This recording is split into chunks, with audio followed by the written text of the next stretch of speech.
মিশকাত শরীফের কিতাবুর রিকাকের প্রথম ফসলের প্রথম হাদিস হযরত ইবনে আব্বাস রাদিয়াল্লাহু তাআলা আনহু হতে বর্ণিত। আর ইবনে আব্বাস রাদিয়াল্লাহু তাআলা আনহু قال قال رسول الله صلى الله عليه وسلم نعمتان مغبون فيهما كثير من الناس الصحة والفراغ। হযরত আব্দুল্লাহ ইবনে আব্বাস রাদিয়াল্লাহু তাআলা আনহু হতে বর্ণিত, তিনি বলেন, হযরত রাসূল করিম সাল্লাল্লাহু আলাইহি ওয়াসাল্লাম ফরমাইয়াছেন, সুস্থতা এবং অবসর এই দুটি বড় নিয়ামত।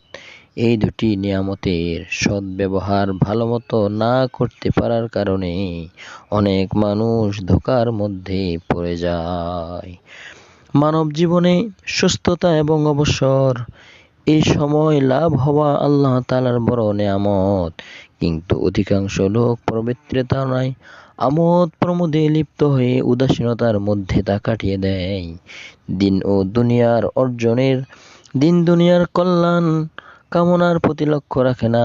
পরবর্তীতে নিয়ামত হতে বঞ্চিত হওয়ার পর তার কাছে শুধু আফসোস আর আফসোসেই থেকে যায়, এর কোনো ফলাফল পায় না।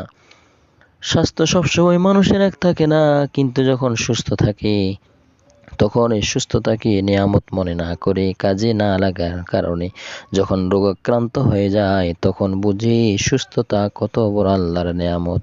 অনুরূপভাবে মানুষ যখন অবসর থাকা অবস্থায় অনেক কিছু করতে পারে, অনেক নেক আমল করা যায়, কিন্তু যখন ব্যস্ততার মধ্যে পড়ে যায় তখন বুঝে, হায়, যদি আমি অবসর সময়ে আল্লাহর ইবাদত বন্দেগী করতাম তাহলে আল্লাহ রাব্বুল আলামিনের তাকাররুব অর্জন করতে পারতাম।